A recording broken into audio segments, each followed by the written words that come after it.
Good morning everybody, my name is Oscar Rocky, and as you can see we are again in another river today.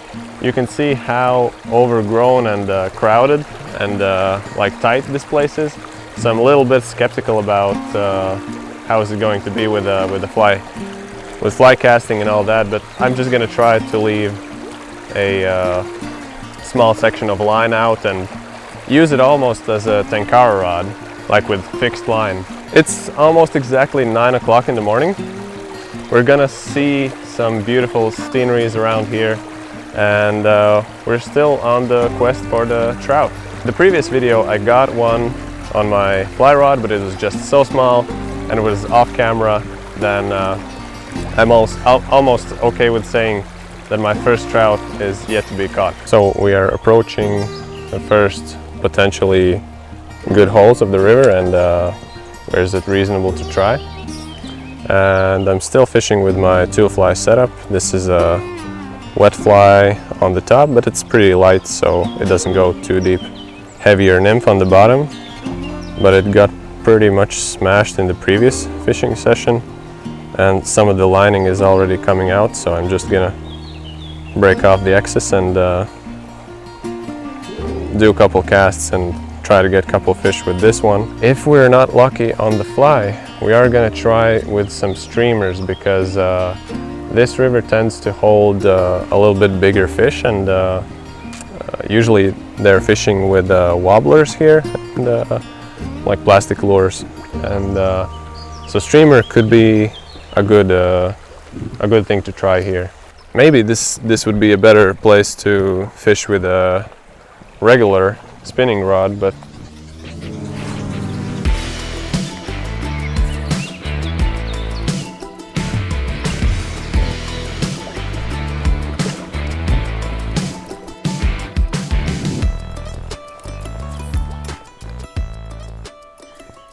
I was seeing something was rising over here, and still is,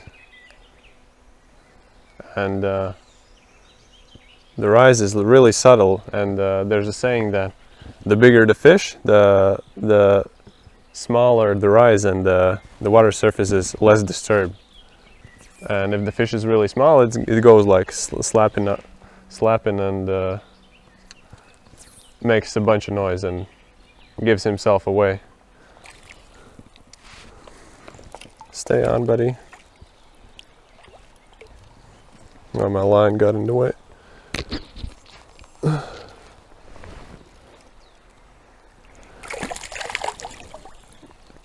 Good sized grayling actually. And again, grayling, not a trout.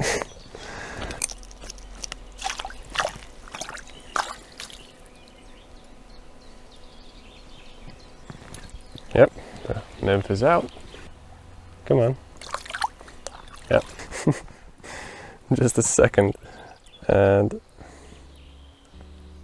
yeah, I was already thinking of changing my bottom fly, but if it works like that, I'm gonna just leave it on for a bit, I think. And this wasn't a small fish for a grayling. It was a good grayling.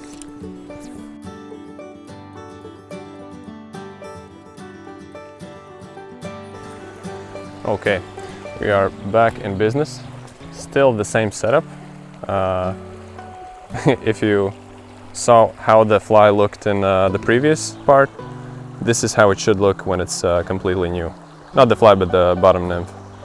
So yeah, all the olive padding was already gone.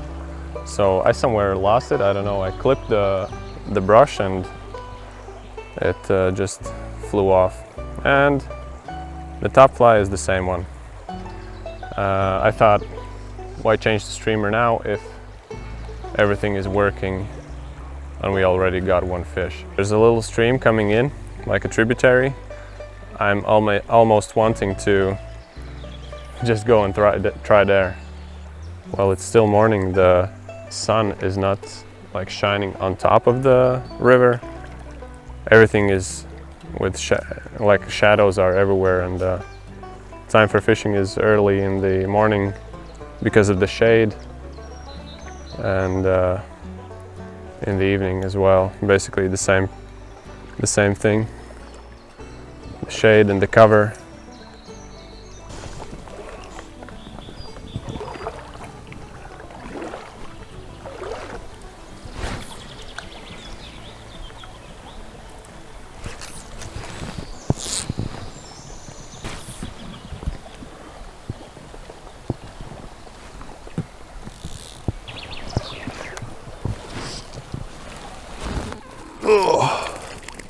Ooh, this one was even a bigger one.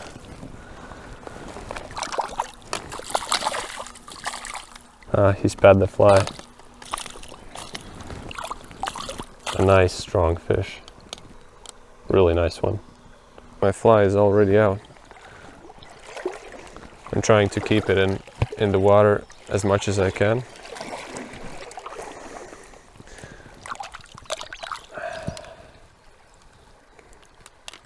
Well, this could be and probably is, come on, one of my biggest graylings I have caught. Yep, that's it, I guess. But yeah, as soon as I changed my angle of casting, like with first cast from that position, I could try more, but I think I'm just gonna I'm wanting to explore some other places in this river. You can just imagine how this place looks in the spring or even late winter when the flood water is coming off. This whole place is underwater, and yeah. These seemingly little rivers tend to like increase and drop their levels by multiple meters throughout the season.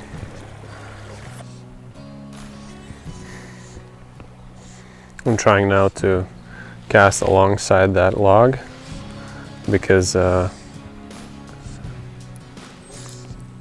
time to time trout are seeing some shelter under those, and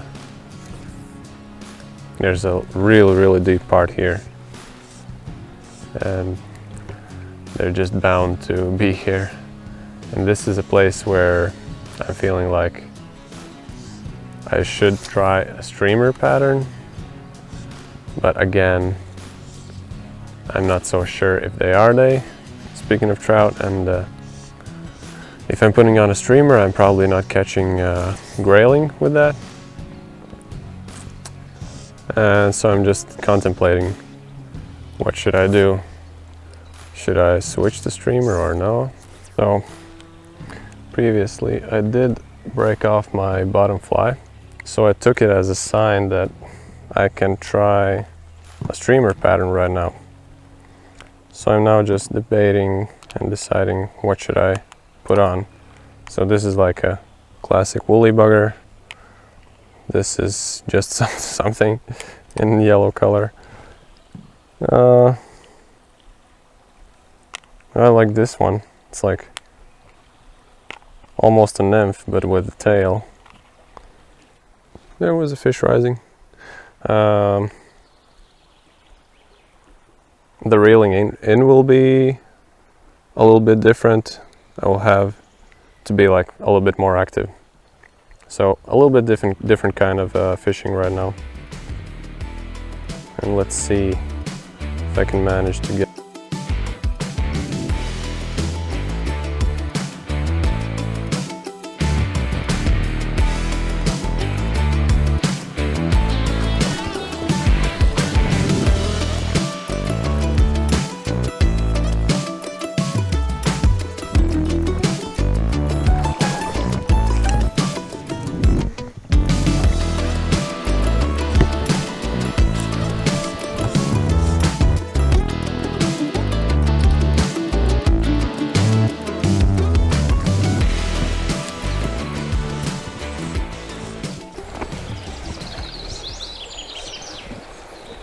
All the winter we're like, okay, we're waiting when it's getting warmer, and then all of a sudden it gets too warm, and we're like, okay, that's enough.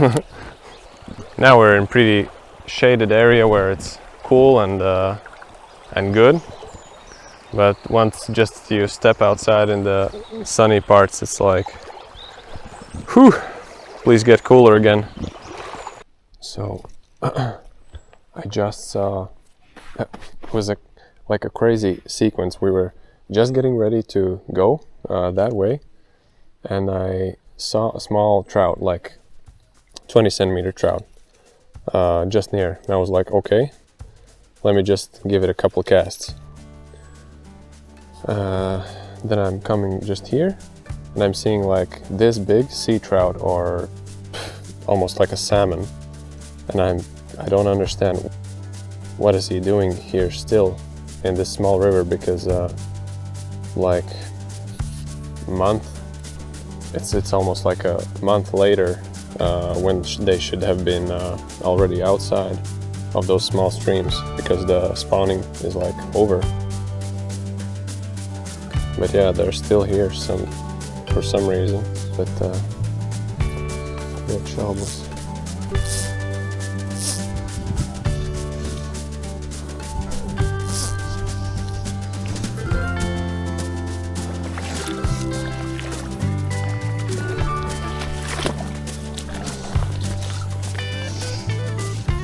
I think I'm gonna try with the streamer right here, and then I'm gonna try over there, and if then nothing, then I'm gonna change back to something more casual, like a dry dropper. Oh!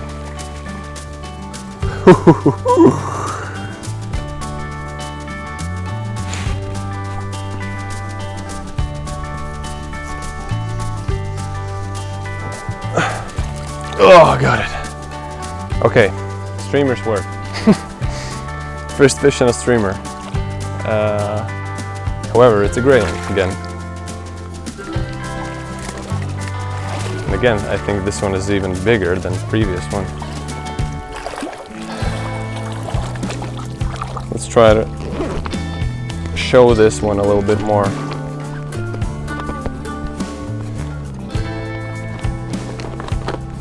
See if I can free it maybe with my hand. Let's try to show it a little bit more. Wow, he's big. It's a big fish. From this side. Always splash some water on your hands. That's a big grayling, guys. Nice. And the fin. Come on, buddy. Yeah, for the camera. Splashed us a little bit. He was, I think he was munching on the fly for a moment, because I casted and I was like waiting for a bit, and I was like, okay, I see the line is stopping, I'm just gonna set the hook, because I thought it got into a log or something. And then I'm just feeling that the log starts moving like crazy. That was a big fish. Classic fisherman, it's like you get a fish and then 2 seconds later you wonder if you can get another one. Because I guess that's the addiction itself.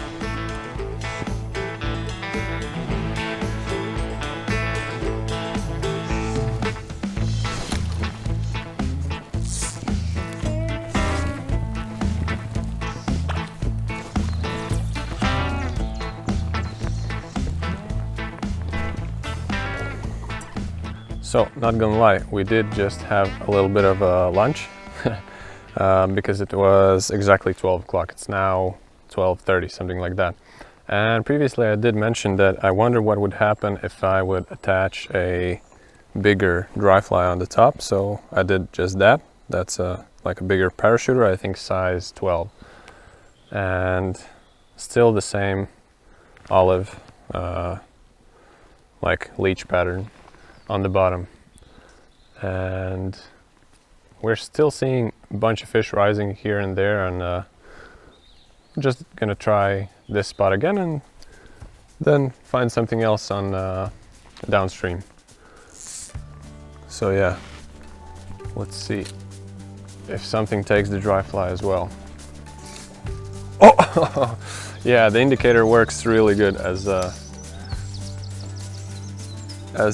indicator to see when to set your hook, but I dragged it out of its mouth. I don't even think it was a grayling. It was like some kind of a bait fish or that weird type of a bream, that wimba bream.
Place to cast, overgrown.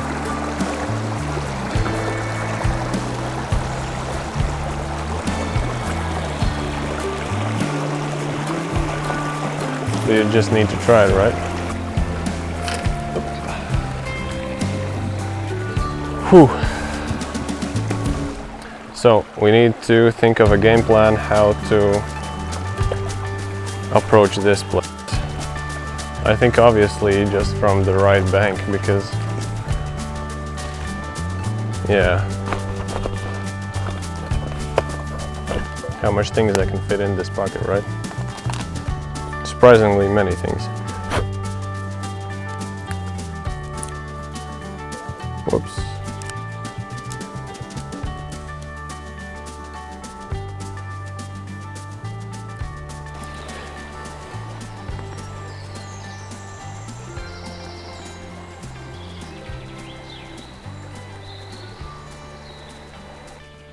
So right now, a heavier woolly bugger on the bottom and a dry fly on the top, but the dry fly isn't so big and isn't so floatable, so it gets dragged to the bottom a little bit.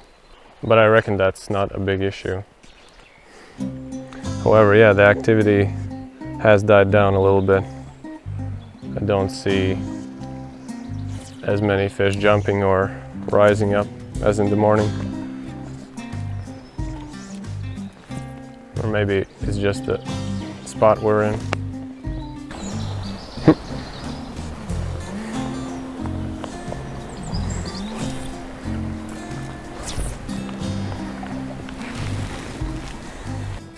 Maybe we'll get lucky a little bit.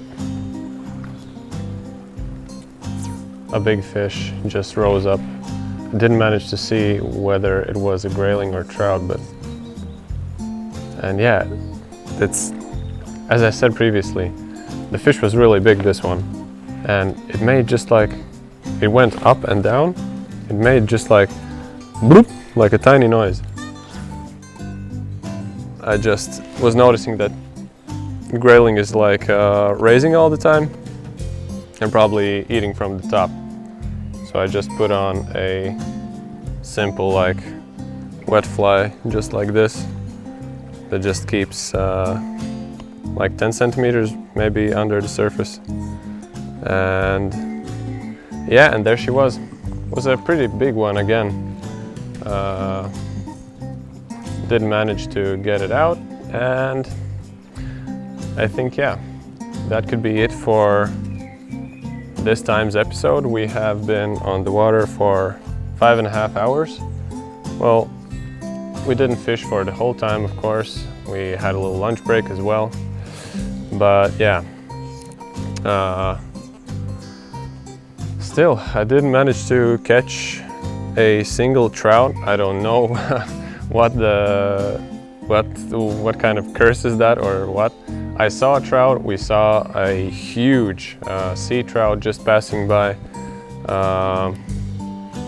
and you can call me Mr. Grayling because that's the only thing I can catch, apparently.